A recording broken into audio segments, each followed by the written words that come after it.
So hang on, let me just sort out a few technical details, but I think we're on air now. Fantastic. So welcome everyone to the Biel Chess Festival 2016. My name's Daniel King, and I'm going to be taking you through the rapid play games from these challenge matches today. There are 3 challenge matches taking place in the Biel Chess Festival this year. We have the main event, Peter Svidler against Svidler-Vachier-Lagrave. Then we have Benjamin Buck from the Netherlands against Swiss junior Nico Georgiadis. And we have the Italian player Francesco Rambaldi against Noel Studer, for also a Swiss junior player. So these three matches will be taking place in classical chess starting on Monday, but today they're playing rapid play chess matches of 4 games.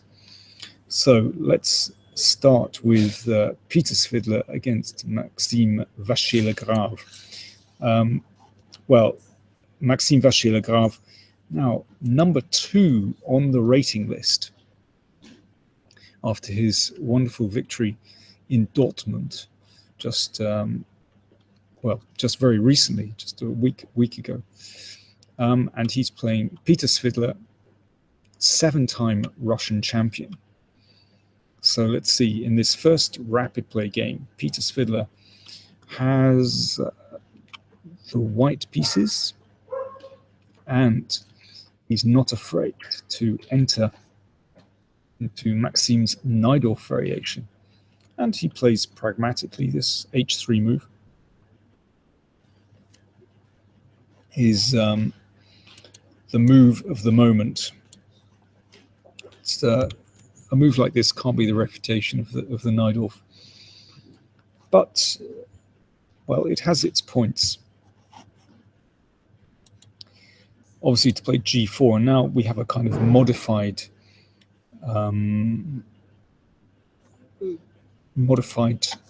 Kerres attack. So it's gone into a kind of version of the Scheveningen. But is this pawn move on h3 necessary? This is the big question. You could argue that white is kind of a tempo behind. Well, Maxim, I seem to recall, had exactly this position against Vishwanathan Anand. Now, when was that played? Can't quite recall when it was played, actually. And Vichy, was it in St. Louis? I'm confused now. I can't recall. But Vichy won a fantastic game against Maxime by eventually sacrificing his bishop on h6. Now, whether that's going to happen, I don't know. We'll have to see in this game. But I'm absolutely certain that Maxime will be ready with an improvement. But, well, I'm curious about this, actually, because it looks as though it's following along very, very similar lines, if not exactly the same, as this game I mentioned before.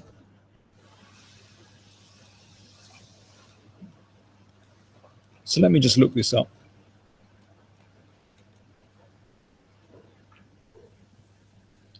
Just one moment.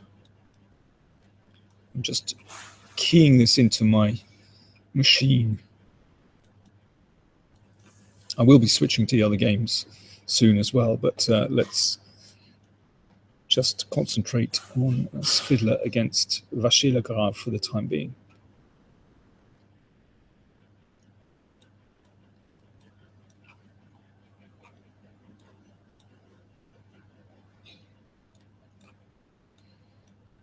And let's hit my favorite function, the reference database function. Of course, if you've got any questions or comments, then please do write put them in the chat box, and I'll try to respond to those, of course. So let me see what my machine has disgorged. Yeah, it's already slightly different.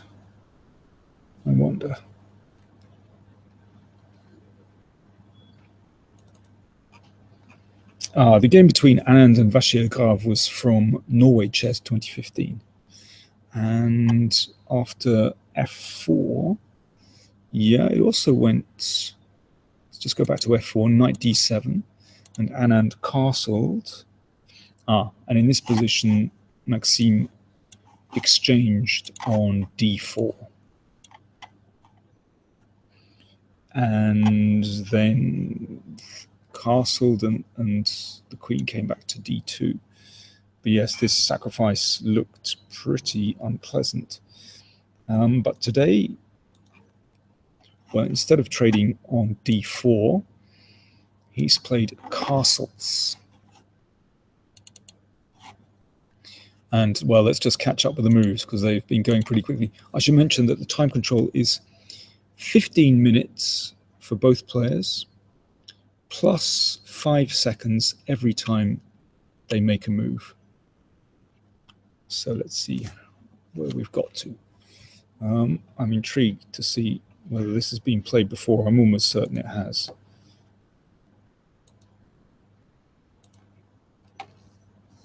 Yep. After, let me see, knight e2. And then Maxime has taken on d4.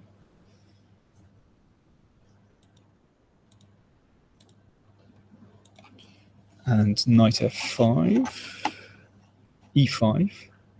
Well, e5 is always a controversial move in these circumstances because it gives away the f5 square. So Maxime better be ready for this. He takes f4.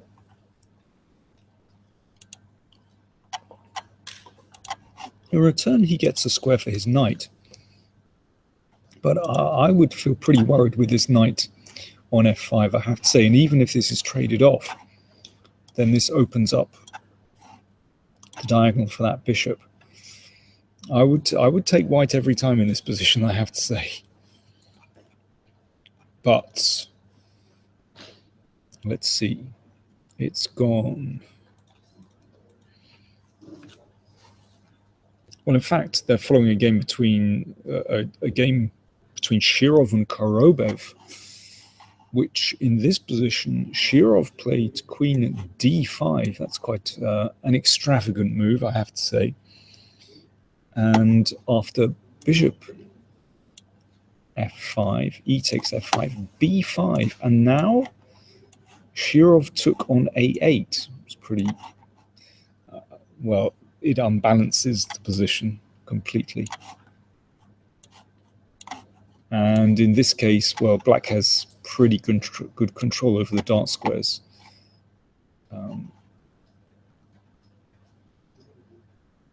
Yeah, bishop a8 and bishop g5. And black eventually won this game, but that's not all forced.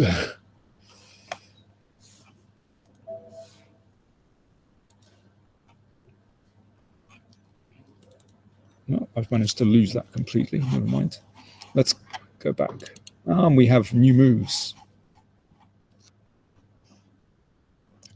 Well, instead of queen d5, Svidler has played the much more modest queen d2 after knight e5, and I certainly prefer that to the more committal queen d5. And Maxime has taken anyway and played rook c8. Well, I think it would be very difficult to live with a knight on f5.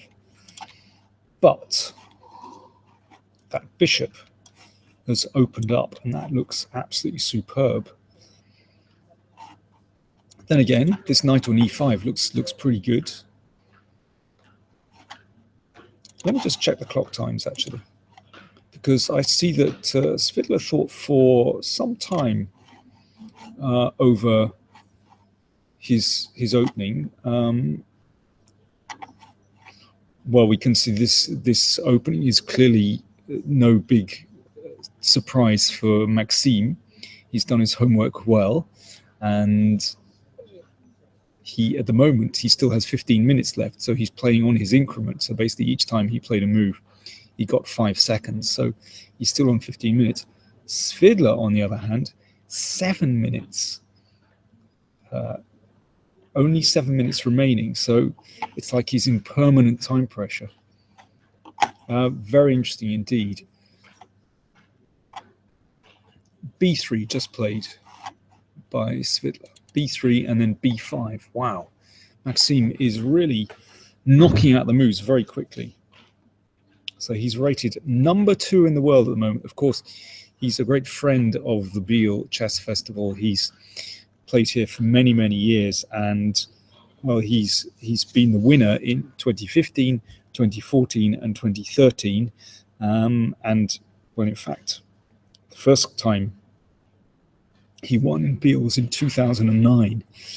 So, yeah, he has quite a record here. 2009, he's still only 25 years old. He's part of the legendary 1990 generation, like Carlsen. They're almost exactly the same age. Carlsen has his birthday in November. Maxime has his birthday in October. There's only a month between the two players. And yeah, Maxime, as I said, is rated now number 2 in the world. We've got some more moves. Rook A, D1. So this pawn on C2 is a slight problem for white. You know, it's hard to activate because of this rook on the C file. I wonder, I mean, B3 was played because, well, either knight C4 or potentially queen B6 and queen takes B2. So perhaps that had to be played, but after B5, it does mean that C2 is sort of permanently, well, needs to be under guard. So it looks like Maxime has done his homework very well indeed, and now he's played Rook E8, played very, very quickly. So he might consider dropping the bishop back.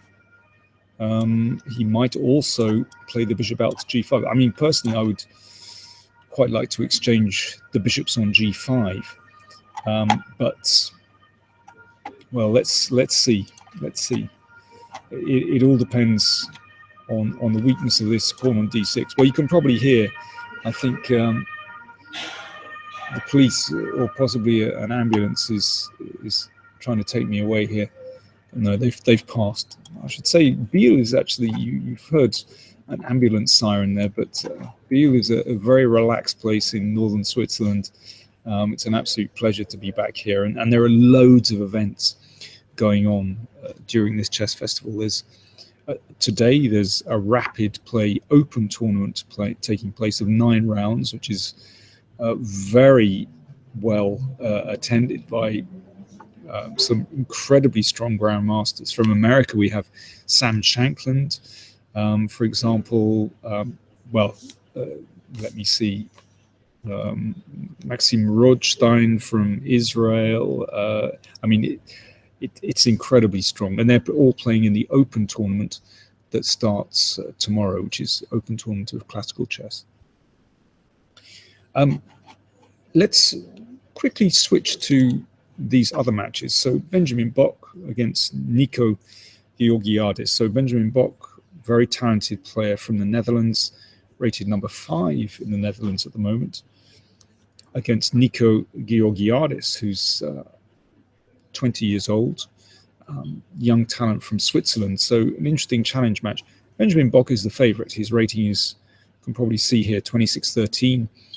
Nico Georgiadis, 2470, but you know, improving all the time. Let's take a look at the opening, because this looks a bit wacky.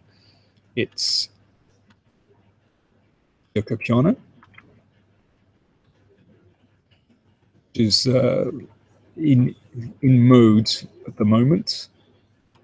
Nothing special so far. And now D5 by Georgiadis. So this is an attempt to solve Black's problems and to claim the initiative. The only thing is, there is a lot of pressure on e5 and d5, and sometimes this bishop looks good. Sometimes white can break with d4. This is ambitious by black. Let's see how good it is. And now knight e7. Interesting. So I guess he's looking to maybe try and trap this bishop in some way. Let's see. a5. Oh, this is very sharp indeed. Nice taken on e5. So black has these wonderful bishops shooting towards the king side. White is a pawn up, however. Let's see. d4, protecting the knight. And we got one more move, knight d5. Let me check the clock times. 8 minutes remaining for Bok, 7.5 minutes for Georgiadis. Wow. So both players thinking things through. We might switch back to that game, but let's also have a look at the third match. This is between Francesco Rambaldi, who's Italian, although he's actually resident in France. 17 years old, a great prospect for the future. Already rated 25-44, only 17 years old. He's playing another young player from Switzerland, Noel Studer, who's just won the Swiss Championships, actually, rated 24-62. Noel Studer, only 19 years old. So let's see how their game has gone. Well, Rambaldi is playing in this very pragmatic way that Carlsen likes to do, and many other players like Grishuk, with the bishop to f4, a kind of London system. It's got nothing to do with London, really. This is pragmatic chess. And bishop d6. Well, good idea to try and trade these bishops, because then that gives the queen decent square. Bishop back to g3. Knight d2, c5. Okay, nothing extraordinary so far. e3 and knight d7. Now it all depends. Black is probably trying to break in the center with e5 quite quickly. Let's see. Bishop takes d6. Queen takes d6. Now e5. Black has managed to achieve this. Now the only thing is that knight is slightly oddly placed on d7, blocking the bishop. If the knight were on c6, I would say black is absolutely fine. But here, well, Rambaldi has played e4, and that makes a lot of sense to break open the position, while white's development is much easier than black's, and this bishop stands on c8. So let's see. Takes. Position blasted open, but that knight pretty oddly placed. And now white threatens e5, so black has to react. If he trades, then that will, yeah, perhaps trading is the right way to go for black, to chop everything off and then play knight f6. Let's see what happened. Well, no, it didn't. It went knight c5. That's a more ambitious move, hitting the bishop. e5. Can black get away with this? Could take on f6, but then knight takes d3, hits the rook. Queen has come to c2, protecting the bishop. Tricky. So, for example, if this is exchanged off, now the knight is attacked. The knight will have to move. So where can it go? But then black has quite a nice positional advantage just by taking on d4. For example, well, let's say knight g4. Now, well, white has a choice here, but let me play in a very simple way. Let me just take on d4. And with this blockade on d4, it looks to me as though white is very, very comfortable here. So Studer He's having a think here, but I think already a slightly difficult position for black, actually. Let's return to Svidler against Vachier-Lagrave. This is the main dish of the day. Just a reminder, these are four, they're playing 4 rapid play games today. 3 matches, and in each of the 3 matches, they play 4 rapid play games. And then on Monday, they'll be playing classical chess. Let's catch up with Svidler-Vachier-Lagrave. Times, well, Svidler down to 4 minutes already. 8.5 minutes for Maxime. And we left the position around here.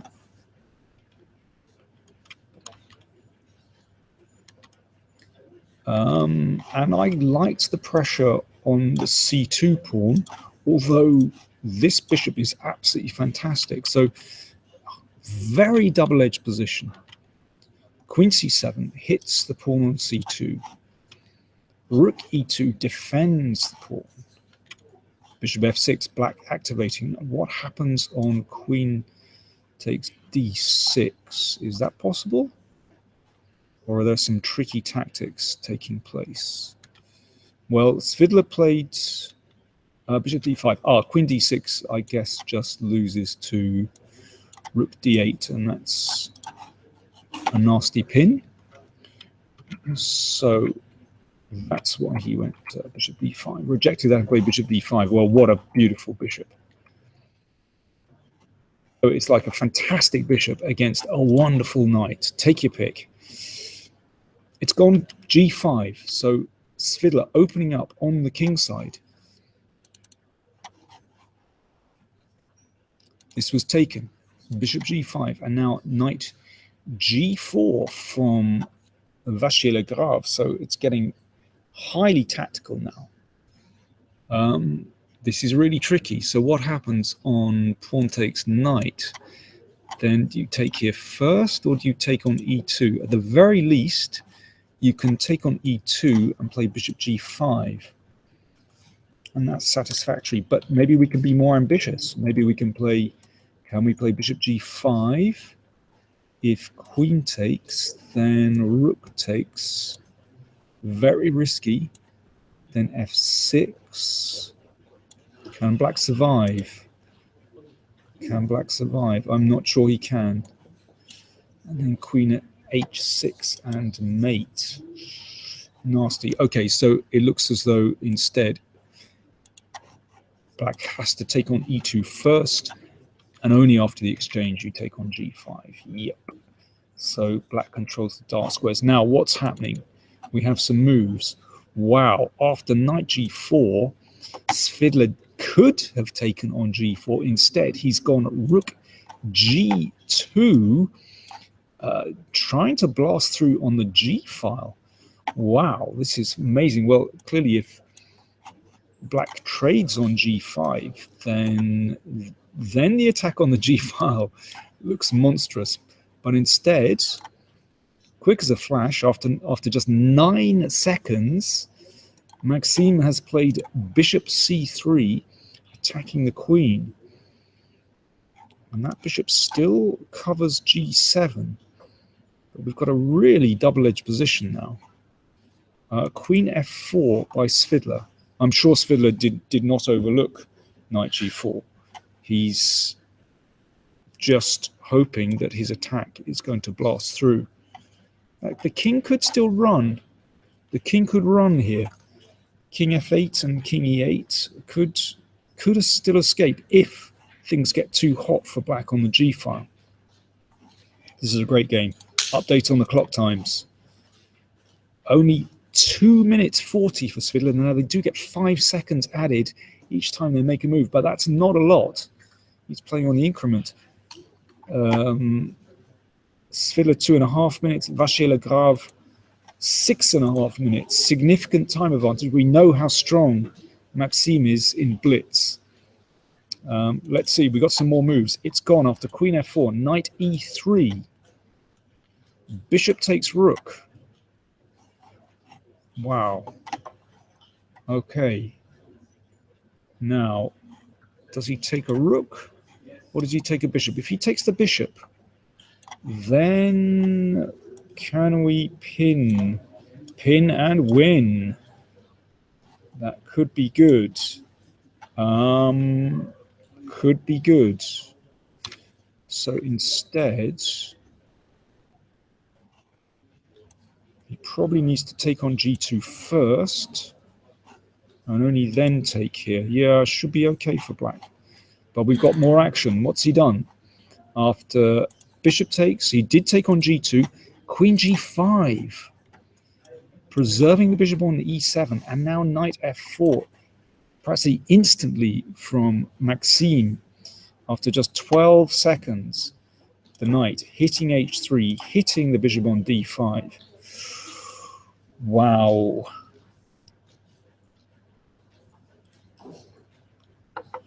This is remarkable. They're trading blow for blow here.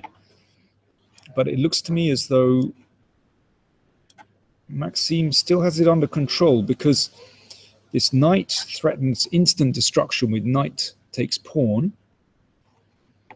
So that gives black a little bit of time to perhaps take on d5 and then maybe even f6. I've got a lot of paint on the board at the moment, but basically because, well, for example, if, well, let's say king h2. Now, I'm sure there could be more than one way to do this for black, but you might be able to take on d5. Well, in this case, there's even a check on e5, but one could play f6, push the queen away, and perhaps just take here. After this, bishop e5 check. Well, I think this is winning for black already. It looks to me as though Svidler is in big trouble. Knight f4, unless he needs a fantastic move here. Oh, can he sacrifice on f7? Bishop f7? No. Maybe he just has to take off this knight. So take the knight and queen takes, and then hope to survive this. But it looks good, very good for black to me, because black controls these dark squares in the middle, and this rook is waiting in the wings to crunch down on g2, on c2. Well, Svidler not backing down. He didn't compromise. He's played king h1. Now, h1 definitely a better square than my move, h2, because there'll be no check on e5. But something tells me that this is a bit fishy. This is a bit fishy.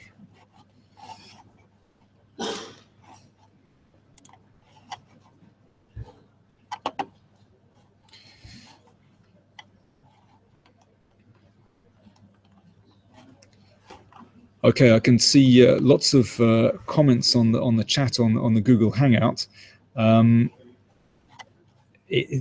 It's really difficult to pick up on your comments and catch all the action at the same time. But I will do my best. That's all I can say. Let me just see. But yeah, please do throw in your comments. Yes, I can read the live chat. I've only just picked it up actually, because I've been looking at all the other. I've got my screen is covered in windows, but yes, I can pick up the live chat, and welcome to everyone that's watching from the official Biel Chess Festival site, as well as the Google Hangout on PowerPlay Chess. So. And as well as everyone watching, of course, online on playchess.com. So welcome to you all. And we've got a fantastic game on our hands here. Let me just check out the clock times. Wow, Svidler down to 41 seconds. Maxime, 4 minutes remaining. So Maxime has time to try and figure this one out. He's got the time, and he's a brilliant blitz player. So just on the basis of the clock times, I would say should be good for Maxime. But let's try and work this one out. By the way, if you're going to make a move suggestion, then please do put the move numbers or a variation of moves in. Otherwise, it's very difficult to know when your comment comes, because I've probably moved on with my analysis. So let's see. Let's try suggestion of G6 here. G6 looks pretty risky to me, because after G6, remember there is a pin here. It would, well, for example, knight takes, queen takes G6, and you can exploit this pin. So I think G6 doesn't look like such a good move to me. Even if you took here, I think we'd be blasting through to black's king in this way. So I think not G6. Oh, we got some more moves. It's gone after king h1, knight d5. Svidler recaptured, and now f6. Well, okay, this is basically the variation I was just demonstrating, except in this case the king is on h1 and not h2. Well, that's an improvement for white. However, this bishop looks terrible on e7, absolutely dreadful. And there's the same move, bishop e5, and that cuts the bishop on e7. So bishop takes d6. Aha, that's the trick. But the idea, of course, is after bishop takes, we can check on e6 and take the bishop. But queen b7 pins. Yeah, very nasty. And now we've got more moves. Queen e4 to cover. Bishop takes d6. Check. Now rook takes c2 and queen d7. But just compare the position of the two kings. This looks very, very dodgy indeed. Very dodgy indeed for white, with that exposed king and that king cut on the 7th rank. Svidler doing his best to cover with queen e7. He's begging for a trade of queens. Even then, the ending looks fantastic for black with this rook on the 7th, and that's exactly what he's done. Just leapt forward a moment. So queen takes d7. Whoops, I beg your pardon. Let's do an action replay on that one. The move's coming thick and fast. Queen takes d7, rook d7. Maxime crashes through on a2. He's a pawn up in a rook and pawn endgame, and Svidler is really suffering here. It's gone. We've got a couple more moves. It's gone. Rook a7, a5, rook b7, and b4 from Maxime. And this is a winning position for black, because at some moment, well, you can see that white's king cannot move. Black's king is can actually get out if it wants to. But yeah, weak pawn on f5 on b3. This must be winning for Maxime. I'm going to concentrate on this game for the time being, but we might, if we have time, switch back to the other games. Svidler playing on his increment now, 6 seconds remaining. Maxime has 2.5 minutes. Yeah, as the liquidator says, Svidler has been outplayed in this game, and I think this was a superb performance from Maxime. He showed excellent preparation, but when it came to the real complications, Maxime has played with such accuracy. He's calculated so well. Let's just catch up. Any more moves? Maxime still thinking things through. He's got time. He has a minute and 50 left. We've got more moves. Let's catch up with the game. It went b4, h4 from Svidler, rook a3, and Maxime has traded. And in this position, Svidler has resigned. Well, why did he resign? Well, let's just go through this. If rook takes, then, well, actually there's a very, very simple way for black to win this position. You can just put the pawn on b2. Well, the rook has to go behind the pawn. Now, the king can't move to the side because of rook here. And if rook takes pawn, then rook check wins. So basically the king can't move up because of rook check.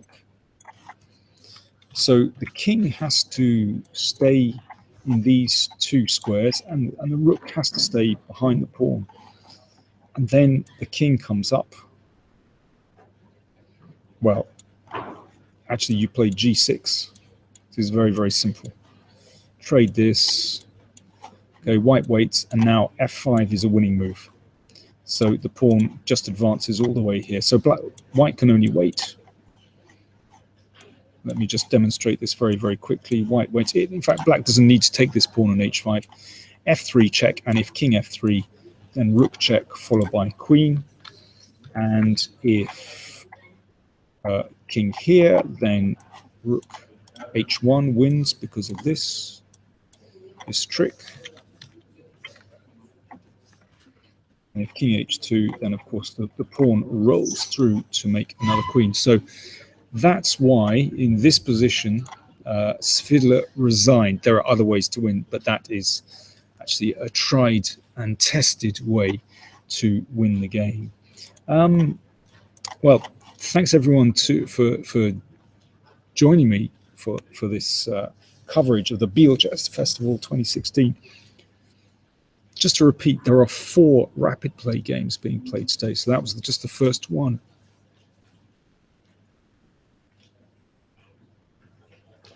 Do click on the link that will come through to you on the YouTube channel, and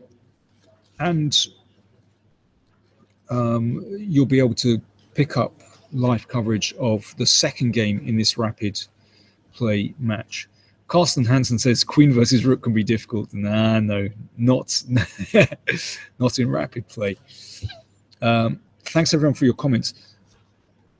This is a new venture for us on the YouTube channel, so we're just kind of experimenting with it, but hopefully the technology will work smoothly. And do join us. Check out the link for game 2. Game 2 should take place hopefully on time around about 2:30 Central European time. So do check that out. Bert8 asks, will this appear on your channel for viewing again? I believe it will, yes. I've been given the thumbs up from Pascal, my technical assistant, my colleague on the Power Play Chess channel. So yes, it will be appearing on Power Play Chess again for viewing again. So do check that out if you'd like to. But I just repeat, the second game should start at approximately 2:30, but do check out the link on YouTube and you'll be able to join me live for live streaming. So and thanks of course everyone for viewing on playchess.com. So I'm going to click off now. I've seen the other games have finished as well actually. Let's just take a very quick look. Bok against Georgiadis, that was a draw. Okay, long game, haven't got time to go through that. Rambaldi Studer, Rambaldi won this game.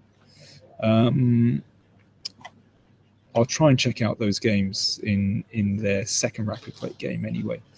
But I just repeat, do join me at 2:30. Thanks everyone for tuning in, and I'll see you in around about 15-20 minutes.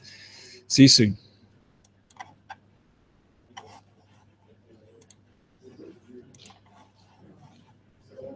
Stop.